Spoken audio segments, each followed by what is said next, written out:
Hi, Trinity family and Trinity kids. Kim Morris here.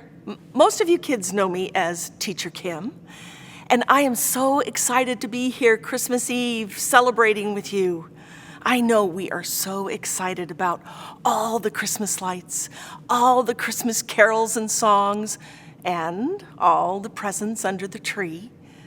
But I want us to pause and take a moment to think about God's greatest Christmas lights, God's greatest choir singing, and the greatest gift that was given to us. As I read from my favorite children's storybook Bible, the Jesus Storybook Bible. Listen. Everything was ready. The moment God had been waiting for was here at last. God was coming to help his people, just as he promised in the beginning. But how would he come? What would he be like? What would he do? Mountains would have bowed down, seas would have roared, trees would have clapped their hands, but the earth held its breath. As silent as snow falling, he came in. And when no one was looking, in the darkness, he came. There was a young girl who was engaged to a man named Joseph. Joseph was the great-great-great-great-great-grandson of King David. One morning, this girl was minding her own business when suddenly a great warrior of light appeared right there in her bedroom. He was Gabriel. He was an angel, a special messenger from heaven. When she saw the tall, shining man standing there, Mary was frightened. "You don't need to be scared," Gabriel said. "God is very happy with you." Mary looked around to see if perhaps he was talking to someone else. "Mary," Gabriel said, and he laughed with such gladness that Mary's eyes filled with sudden tears. "Mary, you're going to have a baby, a little boy. You will call him Jesus. He is God's own son. He's the one. He's the rescuer. The God who flung planets into space and kept them whirling around and around. The God who made the universe with just a word. The one who could do anything at all was making himself small and coming down as a baby." Wait, God was sending a baby to rescue the world?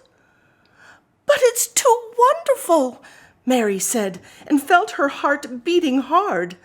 "How can it be true?" "Is anything too wonderful for God?" Gabriel asked. So Mary trusted God more than what her eyes could see, and she believed. "I am God's servant," she said. "Whatever God says, I will do." Sure enough, it was just as the angel had said. 9 months later, Mary was almost ready to have her baby. Now, Mary and Joseph had to take a trip to Bethlehem, the town King David was from. But when they reached the little town, they found every room was full. Every bed was taken. "Go away," the innkeepers told them. "There isn't any place for you." Where would they stay? Soon, Mary's baby would come. They couldn't find anywhere except an old, tumble-down stable. So they stayed where the cows and the donkeys and the horses stayed. And there in the stable, amongst the chickens and the donkeys and the cows, in the quiet of the night, God gave the world his wonderful gift. The baby that would change the world was born. His baby son. Mary and Joseph wrapped him up to keep him warm. They made a soft bed of straw and used the animal's feeding trough as his cradle. and they gazed in wonder at God's great gift, wrapped in swaddling clothes and lying in a manger. Mary and Joseph named him Jesus, Emmanuel, which means God has come to live with us. Because, of course, he had. That same night, in amongst the other stars, suddenly a bright new star appeared. Of all the stars in the dark vaulted heavens, this one shone clearer. It blazed in the night and made the other stars look pale beside it. God put it there when his baby son was born, to be like a spotlight shining on him, lighting up the darkness, showing people the way to him. You see, God was like a new daddy. He couldn't keep the good news to himself. He'd been waiting all these long years for this moment, and now he wanted to tell everyone. So he pulled out all the stops. He'd sent an angel to tell Mary the good news. He'd put a special star in the sky to show where his boy was. And now he was going to send a big choir of angels to sing his happy song to the world. He's here! He's come! Go and see him, my little boy! Now, where would you send your splendid choir? To a big concert hall, maybe? Or a palace, perhaps? God sent his to a little hillside, outside a little town in the middle of the night.